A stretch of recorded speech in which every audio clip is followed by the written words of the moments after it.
이런 상문살 낀 년! 당장 이 집을 나가거라! 어머니, 시어머니의 고함과 함께 한 여인이 눈보라치는 한겨울밤 알몸으로 거리에 내쳐졌습니다. 자식을 낳지 못했다는 이유만으로 짐승 취급받던 며느리 연화. 하지만 그녀에게는 아무도 몰랐던 비밀이 있었습니다. 재물은 사람을 살리는 데 쓰여야 하옵니다.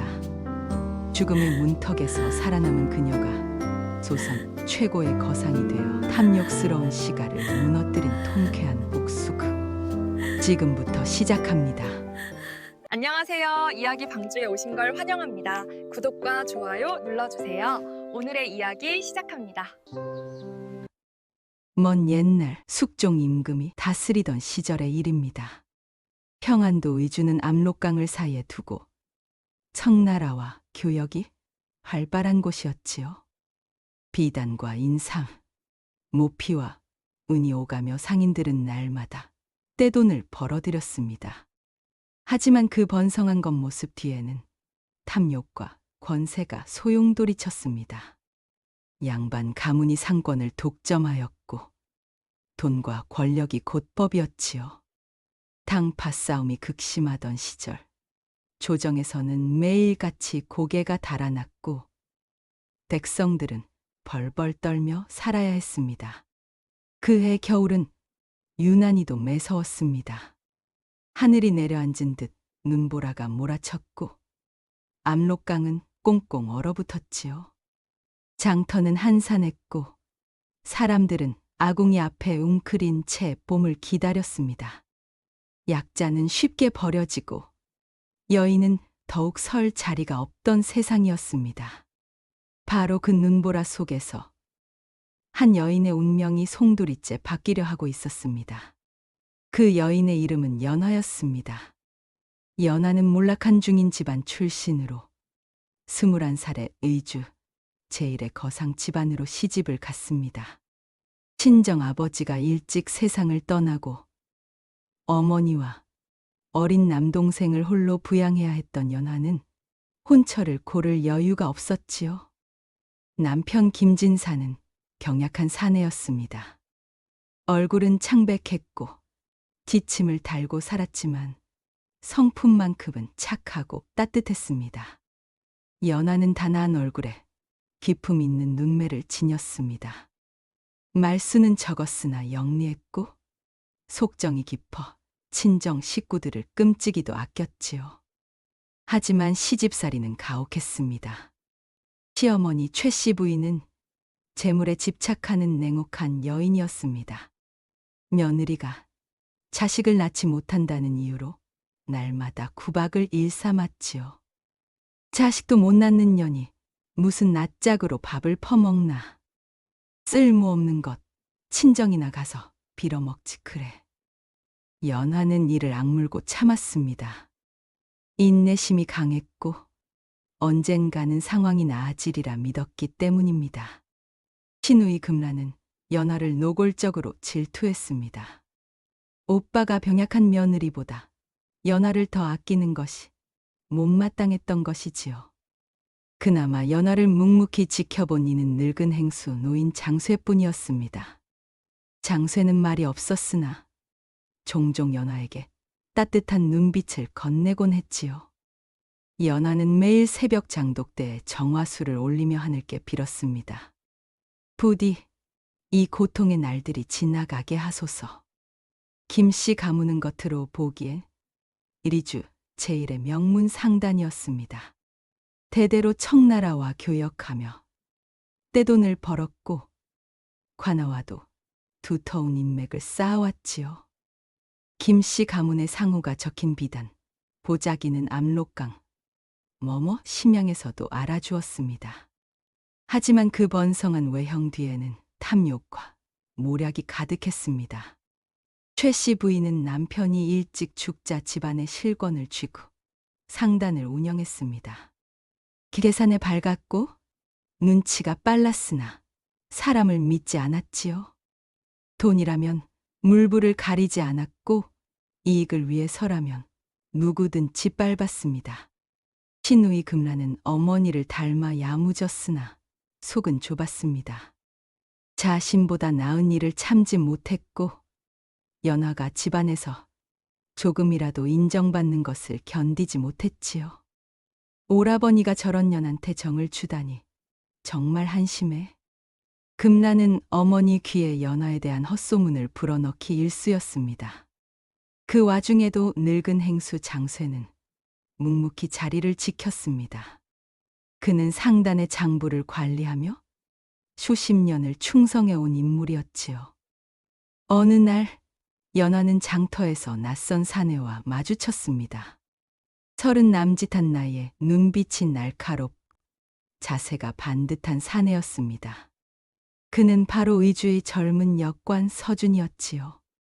서준은 연화와 눈이 마주치자 잠시 멈칫했습니다. 어딘지 모르게 범상치 않은 기운이 느껴졌기 때문입니다. 연화는 매일 새벽같이 일어나 장독대에 정화수를 떠다 놓았습니다. 하늘이 채 밝기 전 손이 시릴 정도로 찬물을 길어 올렸습니다. 그리고 두 손 모아 절을 하며 속으로 빌었지요. 부디 남편의 병이 낫게 하소서. 그리고 친정 어머니와 동생이 무탈하게 하소서. 어느 날 밤 연화는 이상한 꿈을 꾸었습니다. 눈보라가 몰아치는 들판에 홀로 서 있는데 어디선가 하얀 짐승 한 마리가 다가왔습니다.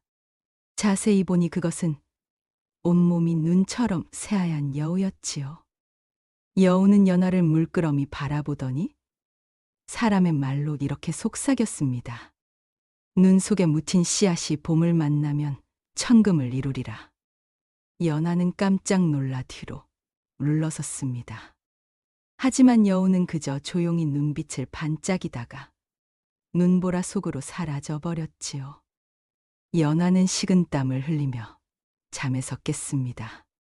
가슴이 두근거렸고 꿈속의 말이 귓가에 맴돌았습니다. 눈 속에 묻힌 씨앗 천금을 이룬다고? 연화는 그저 허황된 꿈이라 여기며 고개를 저었습니다. 하지만 묘하게도 그 꿈은 머릿속에서 쉬이 지워지지 않았지요.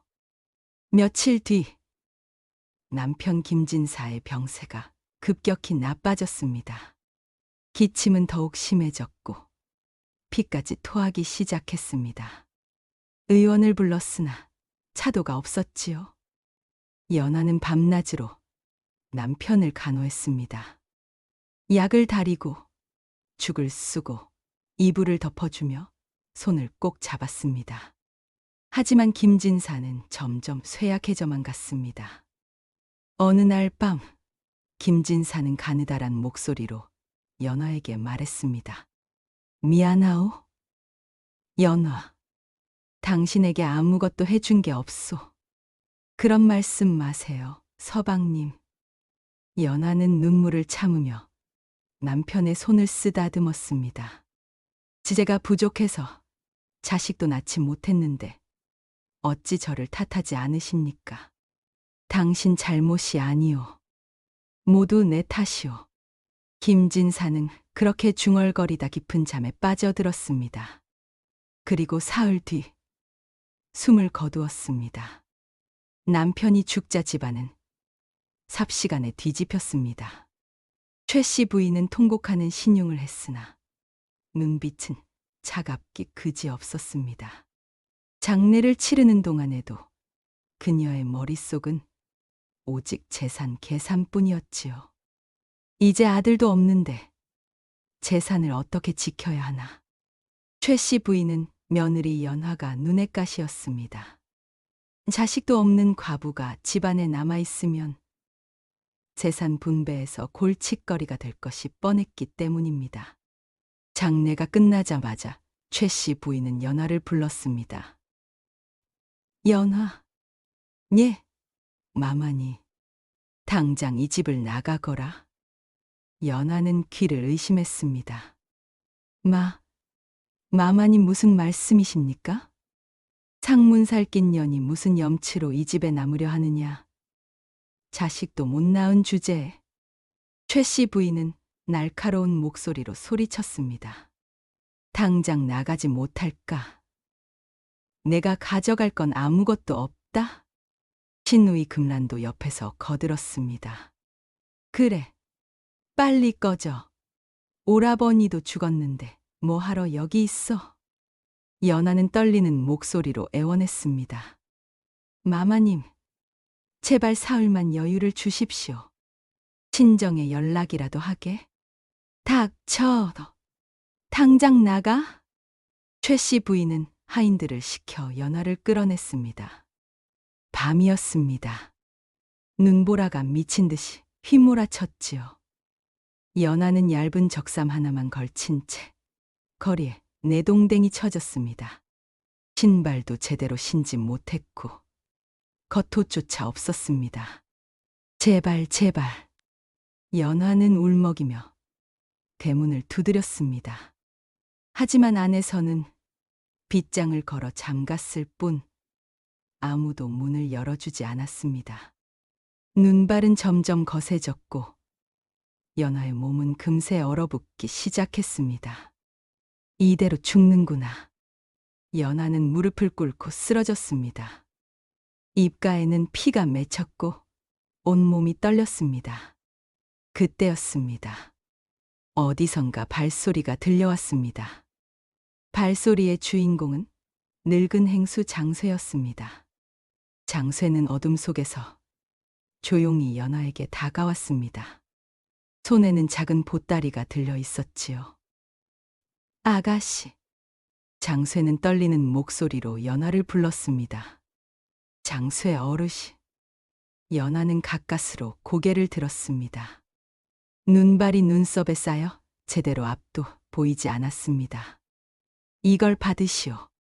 장쇠는 보따리를 연하의 품에 안겨주었습니다. 안에는 쌀 한 대와 운전 두 잎이 들어 있었지요. 어르신, 이건 더 드리지 못해 죄송하오. 하지만 이것만 있으면 며칠은 버티실 수 있을 겁니다. 장쇠의 눈가에는 눈물이 맺혀 있었습니다. 아가씨, 의주 장터로 가시오. 거기 가면 일거리가 있을 겁니다. 어르신, 제 힘으로는 이것밖에 못 해드립니다. 부디 살아남으시오. 장쇠는 그렇게 말하고는 황급히 돌아섰습니다. 만약 최 씨 부인에게 들키면 자신도 무사하지 못할 것이기 때문이었지요. 연하는 보따리를 꼭 안고 눈물을 흘렸습니다. 살아야 한다. 반드시 살아야 해. 연하는 이를 악물고 일어섰습니다. 비틀거리는 걸음으로 눈보라를 헤치며 걷기 시작했지요. 발이 시렸고 온몸이 얼어붙는 것 같았습니다. 하지만 멈출 수 없었습니다. 의주 장터는 여기서 10일 남짓 떨어진 곳이었습니다. 연하는 한 걸음 한 걸음 눈을 헤치며 나아갔습니다. 달빛조차 구름에 가려 어둠만이 사방을 감쌌습니다. 하지만 연하는 멈추지 않았습니다. 죽지 않겠다. 절대로. 그렇게 밤새 걸어 연하는 장터 입구에 도착했습니다. 그리고 그곳에서 지진맥진하여 쓰러지고 말았습니다. 연하가 눈을 떴을 때 하늘은 어스름하게 밝아오고 있었습니다. 몸은 천근만근 무거웠고 손발은 감각이 없었습니다. 하지만 기적처럼도 연하는 살아있었습니다. 연하는 가까스로 몸을 일으켰습니다. 주변을 둘러보니 압록강 강가였습니다. 얼어붙은 강물 위로 새벽 안개가 자욱하게 깔려 있었지요. 그때였습니다.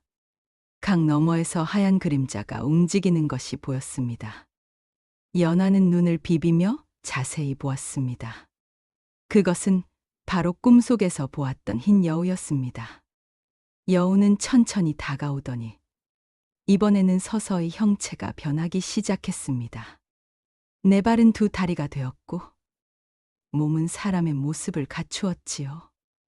눈 깜짝할 사이에 그곳에는 새하얀 옷을 입은 여인이 서 있었습니다. 얼굴은 신비롭도록 아름다웠고 눈빛은 깊고도 오묘했습니다. 연하는 숨이 멎을 듯 놀랐습니다. 누구십니까? 긴 옷 여인은 미소를 지었습니다. 나는 오래전부터 그대를 지켜보았소? 저를 지켜보셨다고요? 그렇소? 그대의 부친은 과거 나에게 큰 은혜를 베풀었소? 그러하기에 나는 그대가 고난을 겪는 것을 그냥 보고만 있을 수 없었지요. 여인은 연하에게 다가와 손을 내밀었습니다. 원한을 품되 독이 되지 말라. 무슨 뜻입니까? 분노는 힘이 되지만 독이 되어서는 안 되느니라. 그대는 복수가 아닌 새로운 길을 열어야 하느니라. 여인은 연하의 손을 꼭 잡았습니다.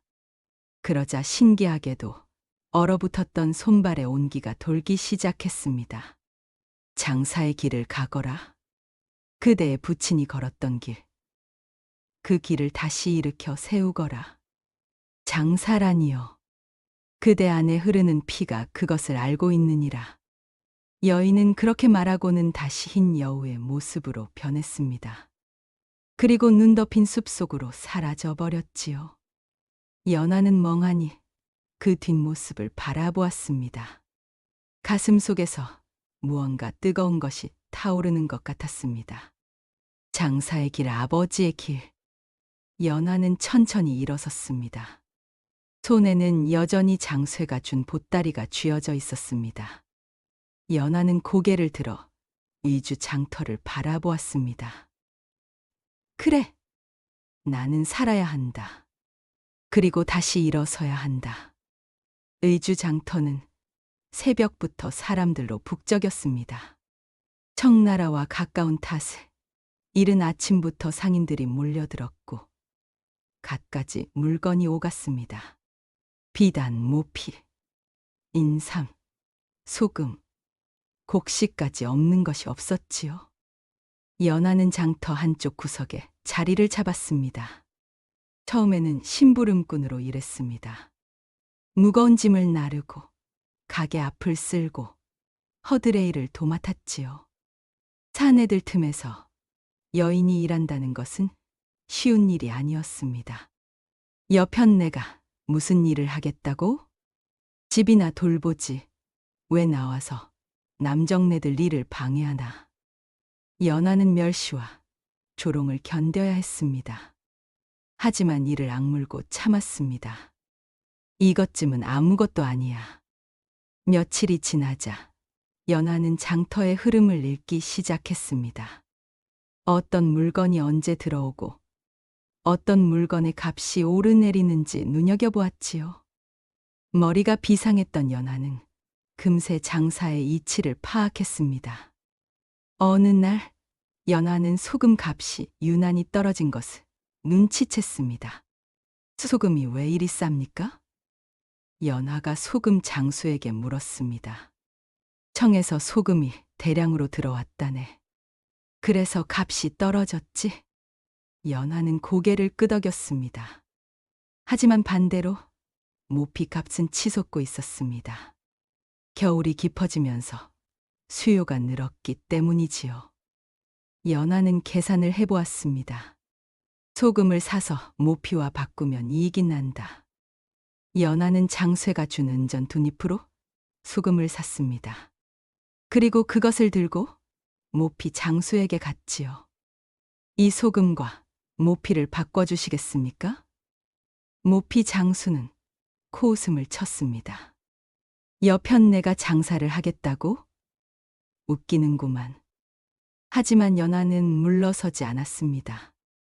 소금 값이 지금 바닥입니다. 하지만 보름만 지나면 다시 오를 겁니다. 그때 이 소금을 팔면 이득이지요. 모피 장수는 연하를 다시 보았습니다. 호우 여편네 치고는 계산이 빠르구만. 결국 모피 장수는 연하의 제안을 받아들였습니다. 연하는 그렇게 첫 장사를 시작했습니다.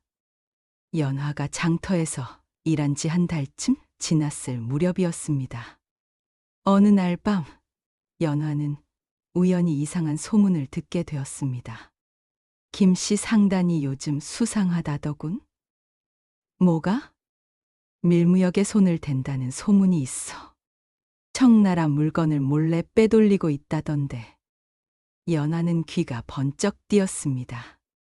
김씨 상단이라면 바로 시댁이었습니다. 연하는 조용히 소문의 출처를 추적했습니다. 며칠을 귀를 기울이고 정보를 모았지요. 알고 보니 최씨 부인은 관아의 눈을 피해 청나라 물건을 밀반입하고 있었습니다. 정식 세금을 내지 않고 몰래 거래하여 폭리를 취하고 있었던 것이지요. 그래서 그렇게 돈이 많았구나. 연하는 쓴웃음을 지었습니다. 하지만 더 놀라운 사실은 따로 있었습니다.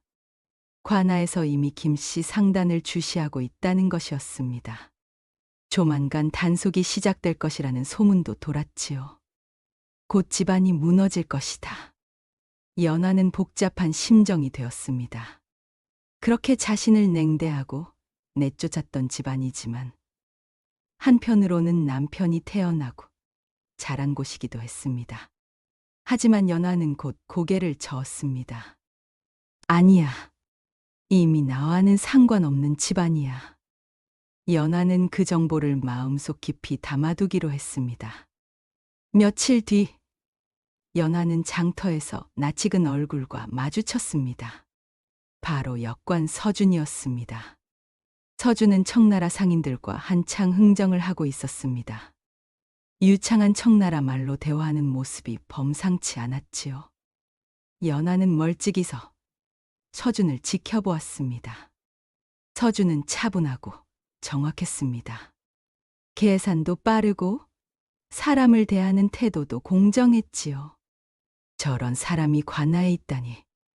연하는 문득 궁금해졌습니다. 그날 저녁 연하는 우연을 가장해 서준에게 다가갔습니다. 날이 실례지만 여쭤볼 것이 있습니다. 서준은 연하를 돌아보았습니다. 그리고 눈이 마주치는 순간 두 사람 모두 묘한 떨림을 느꼈습니다. 무엇을 묻고 싶으신지요? 청나라와의 교역 문서는 어디서 구할 수 있습니까? 서준은 잠시 연하를 뚫어지게 바라보았습니다. 교역 문서를 왜 찾으시는지요? 제가 장사를 배우고 싶습니다. 서준의 입가에 희미한 미소가 번졌습니다. 흥미롭군요. 여인이 장사를 배우겠다니. 안 될 이유가 있습니까? 아니요. 오히려 기특하오. 서준은 그렇게 말하며 연하에게 손을 내밀었습니다. 도와드리지요. 그날부터 연하와 서준은 조금씩 가까워졌습니다. 서준은 연하에게 청나라와의 교역 방법을 가르쳐 주었습니다. 어떤 물건이 청에서 인기가 있는지, 어떤 물건을 조선으로 가져와야 이득인지 상세히 알려주었지요. 인삼과 비단은 언제나 좋은 물품이요. 하지만 때를 잘 맞춰야 하지요. 때라고 하시면요? 청나라에도 계절이 있소. 여름엔 부채와 삼배가 잘 팔리고 겨울엔 모피와 약재가 귀하지요. 연하는 서준의 말 한마디 한마디를 귀담아 들었습니다. 서준은 연하의 총명함에 감탄했습니다. 한 번 들으면 바로 이해하시는군요. 배우고 싶은 마음이 간절하니까요. 그 간절함이 느껴지오. 두 사람은 날이 갈수록 많은 시간을 함께 보냈습니다. 장부를 함께 정리하고 물건 값을 계산하고 장터의 흐름을 함께 읽었지요. 어느 날 저녁 두 사람은 작은 주막에 앉아 이야기를 나누었습니다. 연하 낭자, 실례지만 어찌하여 장사를 배우려 하시는지요? 서준이 조심스레 물었습니다. 연하는 잠시 망설이다가 입을 열었습니다. 제가 시집을 갔었습니다. 아, 남편이 병으로 죽자 시어머니가 저를 내쫓았지요. 한겨울밤에 아무것도 주지 않고 말입니다. 서준의 눈빛이 굳어졌습니다. 그런 일이 저는 죽지 않기 위해 여기까지 왔습니다. 그리고 깨달았지요. 다시는 누구에게도 의지하지 않겠다고. 연화의 목소리는 담담했지만 그 안에는 단단한 결의가 담겨 있었습니다. 서준은 연화를 바라보았습니다. 눈빛은 슬프지만 꺾이지 않았고 얼굴은 수척했지만 의지로 가득했습니다. 대단하십니다. 서준은 진심으로 말했습니다. 저보다 훨씬 강하시오. 저는 강하지 않습니다. 그저 살아야 했을 뿐입니다. 두 사람의 눈빛이 마주쳤습니다. 촛불이 흔들리는 주막간, 두 사람 사이에는 묘한 기운이 흘렀습니다. 서준은 문득 가슴이 두근거렸습니다. 연화 역시 낯간지러운 떨림을 느꼈지요. 연화 낭자. 예? 제가 힘이 되어드리고 싶습니다. 연화는 고개를 숙였습니다. 고맙습니다, 나리. 서준이라 불러주시오. 그럴 수는 없습니다. 왜 그러시오? 나리는 역관이시고 저는 그저 장터의 여인일 뿐입니다. 서준은 쓴웃음을 지었습니다. 신분이 뭐 그리 대수입니까? 사람과 사람으로 만나면 되는 것을. 연화는 서준을 바라보았습니다. 서준의 눈빛은 진실했습니다. 그 눈빛 속에는 어떤 꾸밈도 거짓도 없었지요. 연화는 가슴이 뜨거워지는 것을 느꼈습니다. 오랜만에 느끼는 따뜻함이었습니다. 서준 나리. 연화는 조심스럽게 불러보았습니다. 서준은 환하게 미소 지었습니다. 그렇게 불러주시니 좋습니다. 밤은 깊어갔고 두 사람은 긴 이야기를 나누었습니다. 서로의 과거를, 아픔을, 그리고 꿈을 나누었지요. 그렇게 두 사람 사이에는 보이지 않는 끈이 조금씩 생겨나고 있었습니다. 평온한 날들은 오래가지 않았습니다. 어느 날 관아에서 갑작스레 단속이 시작되었습니다. 김씨 상단의 밀무역 혐의가 드러난 것이었지요. 관군들이 김씨 집안을 포위했고 최씨 부인과 금란은 잡혀갔습니다. 상단의 물품은 모두 압수되었지요. 소문은 삽시간에 장터로 퍼졌습니다. 김씨 상단이 무너졌다더군. 밀무역으로 떼돈을 벌었다지? 연화는 그 소식을 듣고도 담담했습니다.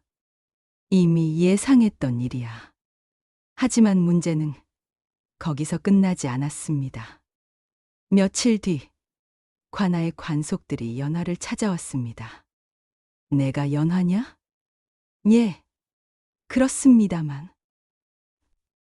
따라오너라. 관아에 불려갔다. 연화는 영문을 모른 채 관아로 끌려갔습니다. 관아에 도착하자 최씨 부인이 있었습니다. 그녀는 연화를 보자마자 손가락질을 했지요. 전현입니다. 전현이 우리 집안의 밀무역 정보를 관아에 흘렸습니다. 연화는 어이가 없었습니다. 무슨 헛소리입니까? 닥쳐라. 내가 복수하려고 우리를 고발한 거 아니냐? 관아의 사또는 연화를 매섭게 바라보았습니다. 연화라는 여인, 내가 김씨 집안의 며느리였다는 것이 사실이냐? 예, 그렇습니다. 그렇다면 집안 사정을 잘 알았겠구나. 저는 내쫓긴 지 오래되었습니다. 아무것도 모릅니다. 거짓말 마라. 내가 아니면 누가 밀무역을 알겠느냐? 최씨 부인이 소리쳤습니다. 사또는 고개를 끄덕였습니다. 일단 옥에 가두어라. 조사가 끝날 때까지 가두어 두겠다. 사또 나리. 저는 결백합니다. 하지만 연화의 항변은 받아들여지지 않았습니다. 연화는 그대로 옥에 갇혔습니다. 차디찬 옥바닥에 앉아 연하는 눈물을 흘렸습니다. 이럴 수가, 이럴 수가. 오가는 어둡고 추웠습니다. 쥐들이 우글거렸고 악취가 진동했지요. 며칠이 지나자 고문 이야기까지 나왔습니다. 여인이라고 봐주지 않는다. 실토하지 않으면 곤장을 칠 것이다. 연하는 절망에 빠졌습니다. 그때 서준이 연하가 옥에 갇혔다는 소식을 들었습니다. 뭐라고? 연하 낭자가? 서준은 즉시 관하로 달려갔습니다. 하지만 사또는 면회조차 허락하지 않았습니다. 역관 날이라 해도 안 됩니다. 죄인과의 면회는 금지되어 있습니다. 서준은 주먹을 불끈 쥐었습니다. 어떻게든 연하 낭자를 구해야 한다. 서준은 밤새 고민했습니다. 그리고 문득 떠오르는 것이 있었습니다. 관아의 기록, 밀무역 정보가 어디서 나왔는지 추적하며 서준은 즉시 움직이기 시작했습니다. 관아의 문서고를 뒤지고 밀무역 제보 기록을 찾아냈지요. 그리고 놀라운 사실을 발견했습니다. 제보자는 연화가 아니었습니다. 바로 김씨 집안의 경쟁 상단이었던 것입니다. 서준은 그 증거를 들고 사또를 찾아갔습니다. 사또 나리, 이것을 보십시오. 제보자는 따로 있습니다. 사또는 문서를 확인하고는 얼굴이 굳어졌습니다. 이게 사실이냐? 예, 확실합니다. 사또는 한숨을 내쉬었습니다. 그렇다면 연하를 풀어주어야겠구나. 연하는 나흘 만에 옥에서 풀려났습니다. 옥문이 열리자 서준이 서 있었습니다. 연하 낭자.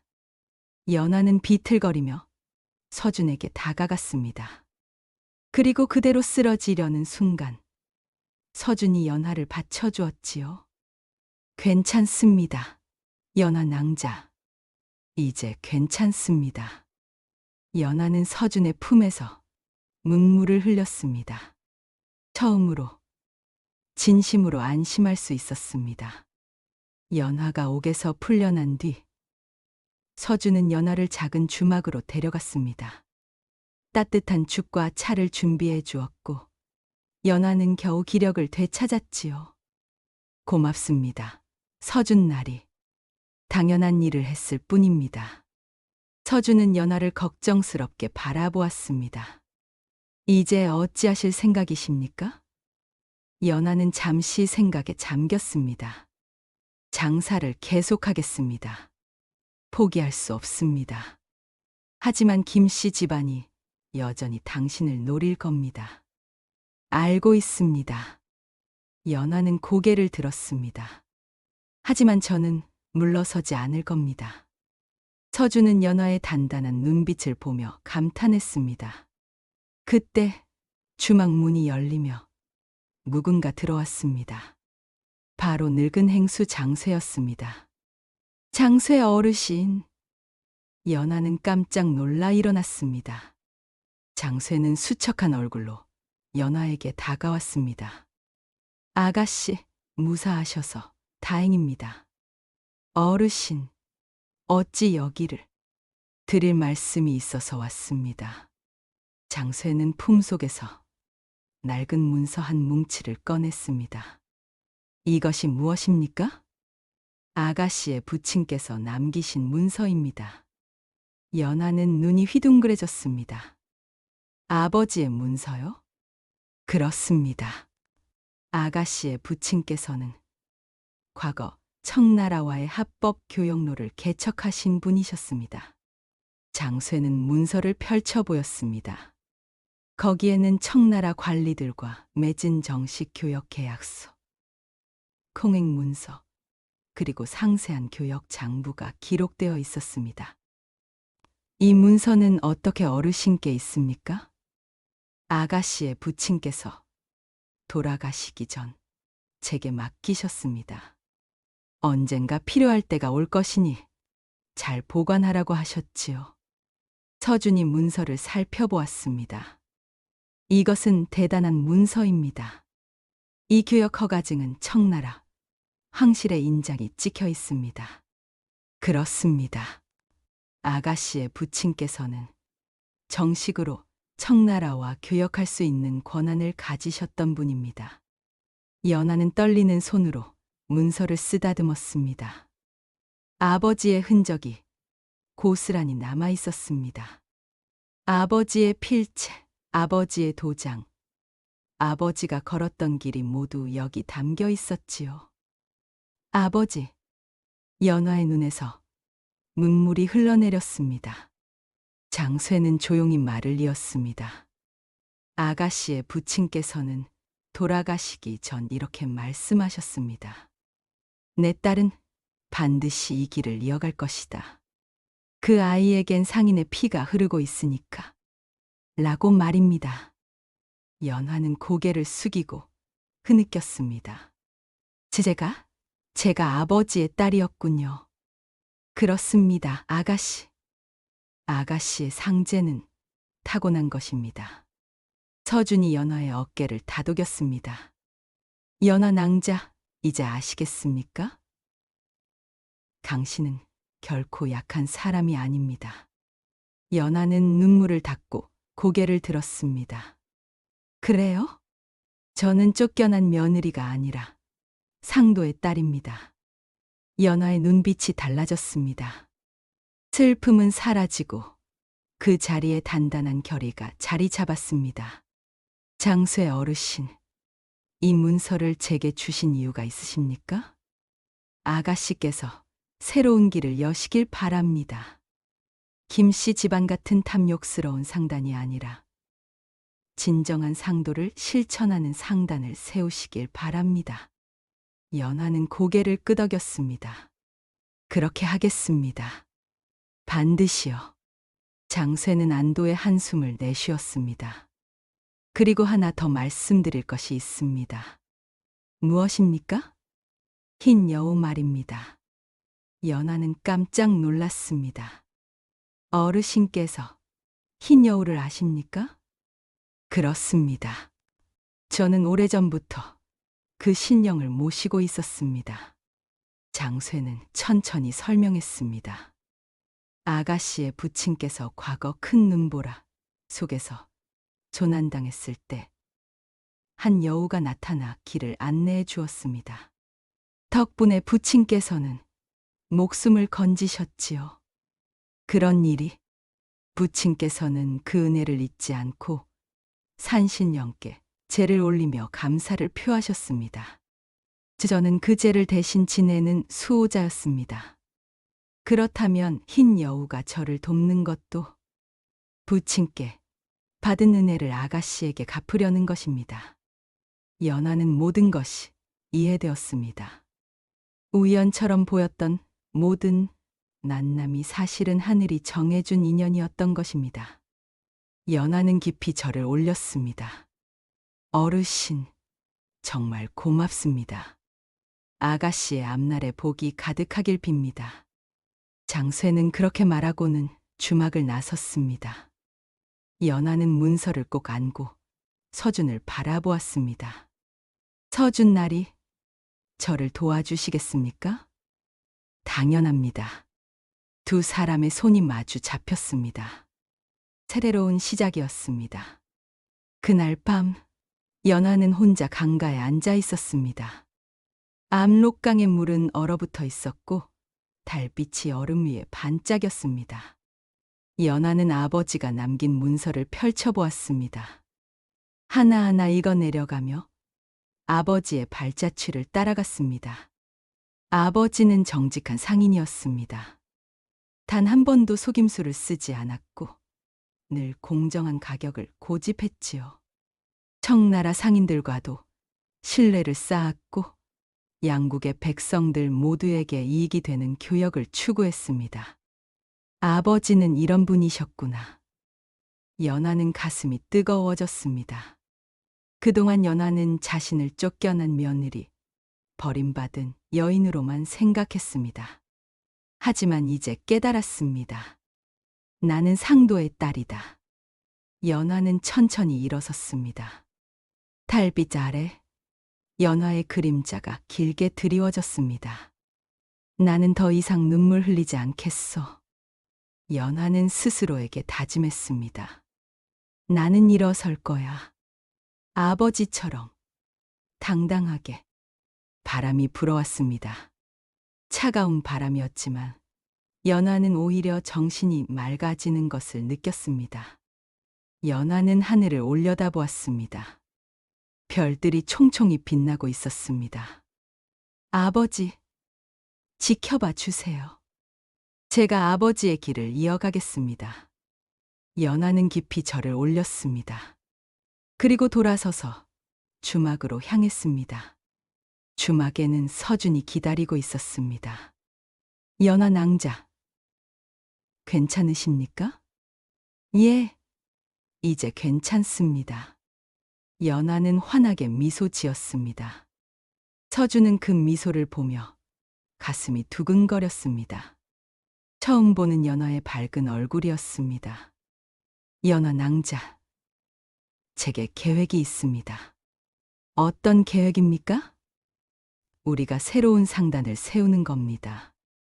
아버님의 문서를 바탕으로 정식 교역을 재개하는 것입니다. 연화는 눈을 빛냈습니다. 정말 가능할까요? 가능합니다. 저도 도와드리겠습니다. 서준은 진지하게 말했습니다. 저 역시 사실 비밀이 있습니다. 비밀이요? 저는 몰락한 양반가의 자제입니다. 부패한 관리들 때문에 집안이 무너졌지요. 그래서 역관이 되어 내부에서 부패를 바로잡으려 했습니다. 연화는 놀라서 서준을 바라보았습니다. 그런 사연이. 우리 둘 다 상처가 있습니다. 하지만 그 상처를 딛고 일어설 수 있습니다. 서준은 연화의 손을 잡았습니다. 함께 새로운 길을 만들어 봅시다. 연화는 고개를 끄덕였습니다. 그렇게 하겠습니다. 두 사람의 눈빛이 마주쳤습니다. 촛불이 흔들리는 주막 안. 두 사람은 서로에게 기댈 수 있는 동반자가 되어 있었습니다. 연화는 깨달았습니다. 자신이 원했던 것은 복수가 아니라 새로운 삶이었다는 것을. 그리고 그 삶을 함께할 사람을 만났다는 것을. 밤은 깊어갔지만 두 사람의 마음은 더없이 밝았습니다. 며칠 뒤 연화는 다시 강가를 찾았습니다. 새벽 안개가 자욱하게 깔린 강가에서 연화는 흰 여우를 기다렸습니다. 오래 기다릴 필요는 없었습니다. 안개 사이로 하얀 그림자가 나타났고 이내 사람의 형상을 한 여인으로 변했습니다. 기다리고 있었구나, 아이야. 여인은 부드럽게 미소 지었습니다. 당신은 누구십니까? 정말 산신령이십니까? 그렇기도 하고 아니기도 하다. 여인은 연화 곁에 앉았습니다. 나는 오래전 내 아버지의 은혜를 입었다. 그날 눈보라 속에서 죽을 뻔했을 때 내 아버지가 나를 구해 주었지. 아버지께서요? 그렇다. 그때 나는 여우의 모습이었다. 사냥꾼의 덫에 걸려 죽어가고 있었지. 여인은 먼 눈빛으로 과거를 회상했습니다. 내 아버지는 나를 구해 주었고 상처를 치료해 주었다. 그리고 이렇게 말했지. 모든 생명은 귀하다고. 연화의 눈에 눈물이 맺혔습니다. 그것이 아버지다운 말씀입니다. 나는 그 은혜를 갚고 싶었다. 하지만 내 아버지는 일찍 세상을 떠났지. 그래서 너를 지켜보았다. 그래서 꿈에 나타나신 겁니까? 그렇다. 내가 고난을 겪을 것을 알았기에 미리 준비시키려 했다. 여인은 연화의 손을 잡았습니다. 이제 너는 준비가 되었다.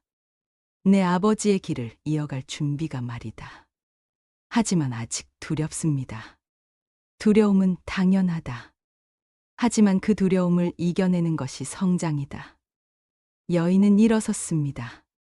그리고 장쇠 노인을 기억하거라. 그는 나를 모시는 수호자이자 내 아버지의 오랜 벗이었다. 장쇠 어르신이요? 그렇다. 그도 오랜 세월 기다려왔다. 내가 일어서기를. 여인은 다시 여우의 모습으로 변하기 시작했습니다. 이제 나는 물러간다. 하지만 언제나 지켜보고 있을 것이다. 감사합니다.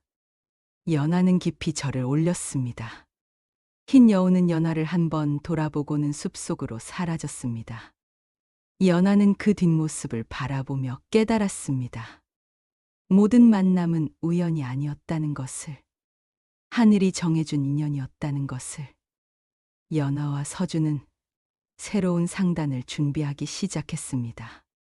아버지의 문서를 바탕으로 청나라 관리들과 접촉했고 정식 교역 허가를 받아냈습니다. 소문은 빠르게 퍼졌습니다. 연화라는 여인이 새 상단을 연다더군. 김씨 집안에서 쫓겨난 그 여인 아니냐?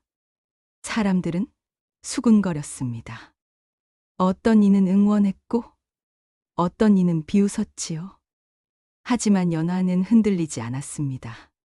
그러던 어느 날 밤이었습니다. 연화가 주막에서 혼자 장부를 정리하고 있을 때 갑자기 문이 벌컥 열렸습니다. 검은 옷을 입은 사내의 둘이 들어왔습니다. 자객이었습니다. 누구냐? 연화는 벌떡 일어섰습니다. 사내들은 대답 대신 칼을 빼들었습니다. 최 씨 부인께서 보내셨다. 내 목숨을 가져가라고. 연화는 뒤로 물러섰습니다. 도와주세요. 연화가 소리쳤지만 한밤중이라 주변은 조용했습니다. 자객들이 다가왔습니다. 바로 그때 문이 다시 열리며 서준이 뛰어들었습니다. 연화 낭자. 서준은 칼을 든 사내들을 보고 즉시 연화 앞을 막아섰습니다. 비켜라. 자객이 칼을 휘둘렀습니다. 서준은 칼을 피하려 했으나 그만 어깨에 칼을 맞고 말았습니다. 서준 나리? 연화는 비명을 질렀습니다. 서준이 피를 흘리며 쓰러졌습니다. 자객들은 다시 칼을 들었습니다. 하지만 그때 밖에서 고함 소리가 들려왔습니다. 관군이다. 모두 멈춰라. 장쇠 노인이 관군을 데리고 온 것이었습니다. 자객들은 황급히 도망쳤고 관군들이 뒤를 쫓았습니다. 연화는 쓰러진 서준을 부둥켜 안았습니다. 서준 나리, 정신 차리세요. 서준은 가까스로 눈을 떴습니다. 연화 낭자, 괜찮으십니까? 제가 괜찮은 게 중요한 게 아닙니다. 나리가 다치셨잖아요. 연화는 눈물을 흘리며 서준의 상처를 감싸 주었습니다. 의원을 불러. 빨리. 연화의 외침에 사람들이 모여들었습니다. 의원이 도착해 서준의 상처를 치료했습니다. 다행히 뼈는 다치지 않았습니다. 하지만 출혈이 심하니 며칠은 안정을 취해야 합니다. 연화는 밤새 서준 곁을 지켰습니다. 서준의 손을 꼭 잡고 눈물을 흘렸습니다. 쟤 때문에 이런 일을. 서준은 희미하게 미소 지었습니다. 괜찮습니다. 당신을 지킬 수 있어서 다행입니다. 나리. 연화는 서준의 손을 이마에 대고 흐느꼈습니다. 그 순간 연화는 깨달았습니다. 자신이 서준을 얼마나 소중히 여기는지를, 그리고 이 모든 위기를 끝내야 한다는 것을. 최 씨 부인 이제 끝을 내야 해. 연화의 눈빛이 단단해졌습니다. 서준이 안정을 찾은 뒤 연화는 결심했습니다. 더 이상 도망치지 않기로. 연화는 아버지의 문서와 김씨 집안의 밀무역 증거를 모두 들고 관찰사를 찾아갔습니다. 관찰사는 의주를 관할하는 최고 관리였습니다. 아뢰옵니다. 대감마마. 연하는 깊이 절을 올렸습니다. 누구냐? 소녀는 연하라 하옵니다. 김씨 집안의 불법을 고발하러 왔사옵니다. 연하는 모든 증거를 제출했습니다. 밀무역 장부, 매물 기록, 그리고 자객을 보낸 증거까지. 관찰사는 문서들을 살펴보며 얼굴이 굳어졌습니다. 이것이 사실이냐? 모두 사실이옵니다. 내가 김씨 집안의 며느리였다는 것도 아는구나. 그렇사옵니다. 관찰사는 연하를 뚫어지게 바라보았습니다. 가문을 무너뜨리는 것인데 후회하지 않겠느냐? 연하는 고개를 들었습니다. 이미 저는 그 가문에서 쫓겨났사옵니다. 더 이상 인연이 없사옵니다. 연하의 목소리는 단호했습니다. 그리고 저는 정의가 바로 서기를 바랍니다. 관찰사는 고개를 끄덕였습니다. 알겠다. 공판을 열겠다. 연하는 마지막 선택을 한 것이었습니다. 과거와의 모든 인연을 스스로 끊는 선택을. 며칠 뒤 관아에서 공판이 열렸습니다. 의주 백성들이 모두 모여들었습니다. 이렇게 큰 공판은 수십 년 만이었지요. 관찰사가 높은 자리에 앉았고 최씨 부인과 금난이 끌려왔습니다. 두 사람은 초췌한 모습이었습니다. 김씨 집안의 최씨와 금난, 앞으로 나오거라. 최씨 부인은 연하를 보자 이를 갈았습니다. 이 배은망덕한 년, 내가 감히. 관찰사가 호통쳤습니다. 조용히 하거라. 공판이 시작되었습니다. 연하는 차분하게 증거를 제시했습니다. 밀무역 장부, 뇌물 기록, 자객 사건까지 모두 낱낱이 밝혔습니다. 백성들은 웅성거렸습니다. 저런 짓을 하고도 잘만 살았구만. 돈이 많으면 뭐하나 결국 들통나는 것을. 최씨 부인은 발버둥 쳤습니다. 거짓말입니다. 모두 거짓말이옵니다. 하지만 증거는 명백했습니다. 서준도 증인으로 나섰습니다. 소인은 역관 서준이옵니다. 연하 낭자의 말이 모두 사실임을 증언하옵니다. 관찰사는 모든 증거를 검토한 뒤 판결을 내렸습니다. 김씨 집안은 밀무역과 뇌물, 살인 미수 등의 죄를 저질렀다. 모든 재산을 몰수하고 최 씨는 유배에 처한다. 안 됩니다. 안 돼요. 금란이 울부짖었지만 소용없었습니다. 그때 연하가 앞으로 나섰습니다. 대감마마, 한 말씀 아뢰어도 되겠사옵니까?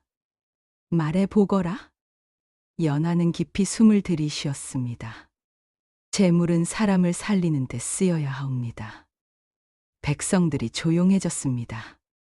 재물로 탐욕을 채우면 결국 스스로를 망칩니다. 하지만 재물로 선을 행하면 그 복이 돌아옵니다. 연하의 목소리는 울렸습니다. 저는 김씨 집안이 무너지는 것을 보려 한 것이 아닙니다. 다만 정의가 바로 서기를 바랐을 뿐입니다. 관찰사는 고개를 끄덕였습니다. 훌륭한 말이다. 최씨 부인은 고개를 떨구었습니다. 그녀는 비로소 깨달았습니다. 자신의 탐욕이 모든 것을 앗아갔다는 것을. 공판이 끝난 뒤 백성들은 연하를 바라보았습니다. 어떤 이는 감탄했고 어떤 이는 고개를 숙였습니다. 연하는 조용히 관할을 나섰습니다. 밖에서 서준이 기다리고 있었습니다. 수고하셨습니다. 연하 낭자. 아닙니다. 이제 시작일 뿐입니다. 두 사람은 나란히 걸었습니다. 하늘은 맑았고 바람은 상쾌했습니다. 연하는 문득 가슴이 가벼워진 것을 느꼈습니다. 오랜 무게에서 벗어난 듯한 기분이었습니다. 서준 나리. 예? 이제 새로운 길을 갑시다. 서준은 환하게 미소 지었습니다. 그렇게 하겠습니다. 두 사람은 의주 장터로 향했습니다. 새로운 시작을 위해. 그리고 그 뒤로 흰 여우 한 마리가 멀리서 두 사람을 지켜보고 있었습니다. 여우는 만족스럽게 고개를 끄덕이고는 조용히 숲속으로 사라졌습니다. 원한은 풀렸고 이제 봄이 올 차례였습니다. 공판이 끝난 뒤 연하는 본격적으로 상단을 세우기 시작했습니다. 아버지가 남긴 문서를 바탕으로 청나라와의 정식 교역을 재개했습니다. 상단의 이름은 설안상단이었습니다. 눈 속의 원한을 씻어낸다는 뜻이었지요. 서준은 완전히 회복하여 연하를 도왔습니다. 연하 낭자, 청나라 관리들이 교역을 승인했습니다. 정말입니까? 예. 아버님의 문서를 보고 모두 감탄했습니다. 그분의 명성이 아직도 살아있더군요. 연하는 눈물을 글썽였습니다. 아버지 감사합니다. 설안상단은 빠르게 성장했습니다. 연하는 정직한 거래를 고집했고 공정한 값을 매겼습니다. 덕분에 청나라 상인들도 연하를 신뢰했지요. 연하 낭자는 그 아버지의 딸이 맞구려. 정직하고 똑똑해. 거래하기 편해. 소문은 빠르게 퍼졌고 설안상단은 의주 최고의 상단으로 자리 잡았습니다. 어느 날 연하는 가난한 여인들을 상단에 고용하기 시작했습니다. 여인이라고 일을 못할 이유가 없습니다. 능력만 있으면 누구든 환영합니다. 처음에는 사람들이 수군거렸습니다. 여자들한테 일을 시킨다고? 말이 되는 소리냐? 하지만 연하는 개의치 않았습니다. 여인들에게 장부 정리, 물건 검수, 거래 보조 등의 일을 가르쳤습니다. 그리고 공정한 품삯을 지급했지요. 여인들은 감격했습니다. 연하 마님, 정말 고맙습니다. 이제 저도 가족을 먹여 살릴 수 있어요. 연하는 미소 지었습니다. 우리는 모두 같은 여인입니다. 서로 돕는 것이 당연하지요. 어느 날 장쇠 노인이 연하를 찾아왔습니다. 아가씨, 흰 여우께서 전하라 하셨습니다. 무엇을요? 눈 속에 묻힌 씨앗이 봄을 만나 천금을 이루었다고 하셨습니다. 연하는 깜짝 놀랐습니다. 처음 꿈에서 들었던 바로 그 말이었습니다. 그 말이 이제야 이루어진 겁니까? 그렇습니다. 아가씨는 눈보라 속에서 쫓겨났지만 결국 일어섰습니다. 이것이 바로 씨앗이 봄을 만나 싹을 틔운 것이지요. 연하는 하늘을 올려다보았습니다. 모든 것이 하나로 연결되었습니다. 흰 여우의 예언, 아버지의 문서, 장쇠 노인의 도움, 서준과의 만남. 모든 것이 이 순간을 위한 것이었습니다. 감사합니다, 어르신. 연하는 깊이 절을 올렸습니다. 그리고 그날 밤, 연하는 다시 한번 꿈을 꾸었습니다. 꿈속에서 흰 여우가 나타나 말했습니다. 이제 나의 임무는 끝났다. 앞으로는 내 힘으로 나아가거라. 고맙습니다. 정말 고맙습니다. 아니다. 이것은 내 아버지의 은혜를 갚은 것일 뿐이다. 흰 여우는 마지막으로 웃었습니다. 행복하거라. 아이야. 연하는 눈물을 흘리며 잠에서 깼습니다. 그리고 깨달았습니다. 이제 진짜 자신의 인생이 시작되었다는 것을. 세월은 흘러 이듬해 봄이 되었습니다. 최 씨 부인은 먼 섬으로 유배되었고 금나는 천한 신분으로 전락하여 종살이를 하게 되었습니다. 한때 잘 나가던 김씨 집안은 완전히 무너졌습니다. 유배지에서 최씨 부인은 날마다 후회했습니다. 내가 연하를 잘 대했더라면? 내가 탐욕을 부리지 않았더라면? 하지만 이미 늦었습니다. 돌이킬 수 없는 일이었지요. 최씨 부인은 쓸쓸히 혼자 앉아 있었습니다. 바다만 바라보며 눈물을 흘렸습니다. 한편 금란은 양반 댁종이 되어 온갖 구박을 받았습니다. 한때 자신이 다른 이들을 무시하던 것처럼 이제는 자신이 무시당하는 처지가 되었습니다. 빨리 안 움직여? 쓸모없는 것. 금란은 매일 울었습니다. 내가 오빠, 며느리를 괴롭히지 않았더라면?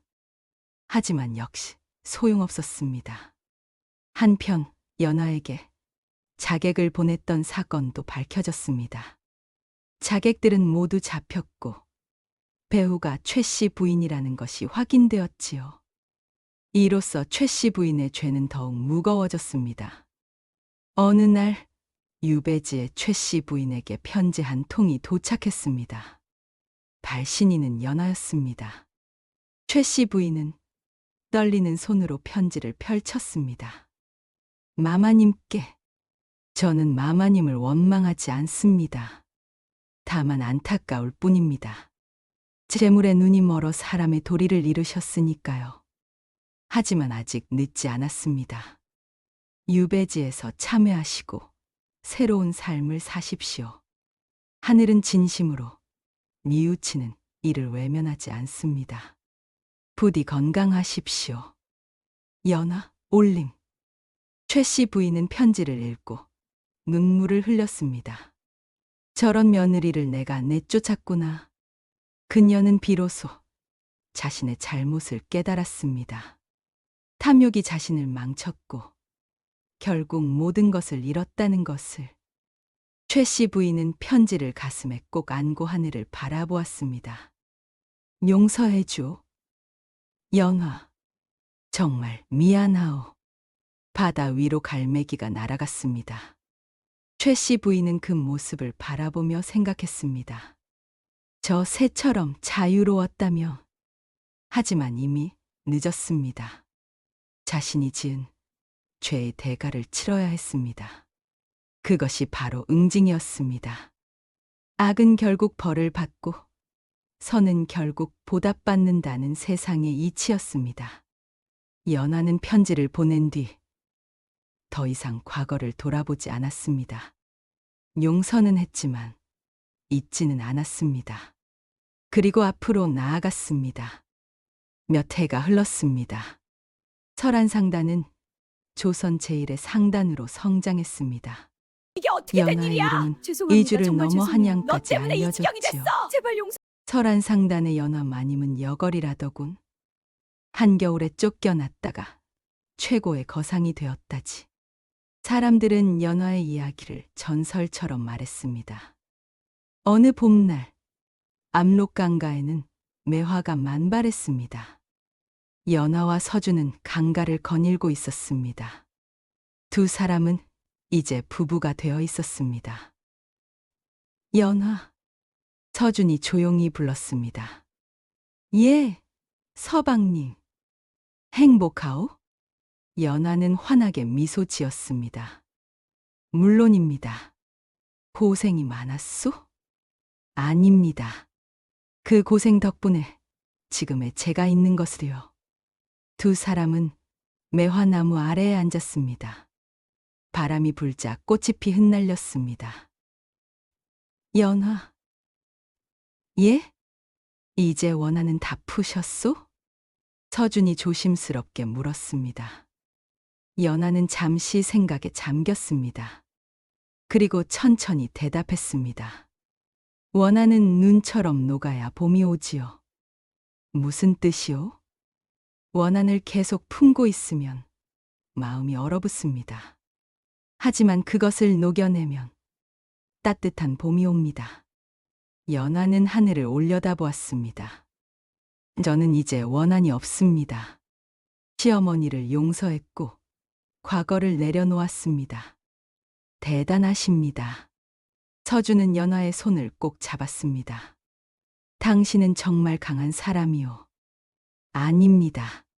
그저 살아야 했을 뿐입니다. 두 사람은 서로를 바라보며 미소 지었습니다. 그때 저 멀리 흰 그림자가 보였습니다. 바로 흰 여우였습니다. 여우는 두 사람을 바라보며 꼬리를 흔들었습니다.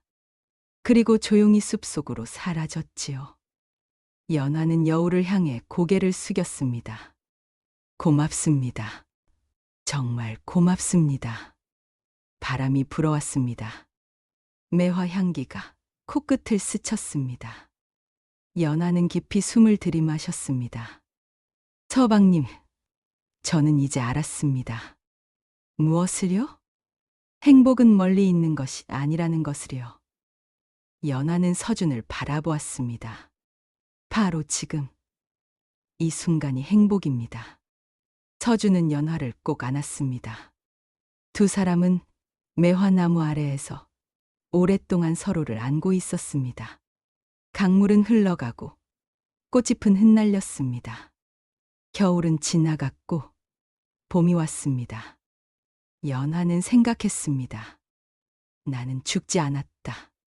살아남았고 일어섰다. 그리고 이제 진짜 내 인생을 살고 있다. 설한상단은 계속 성장했습니다. 연화는 가난한 이들을 도왔고 여인들에게 일자리를 주었습니다.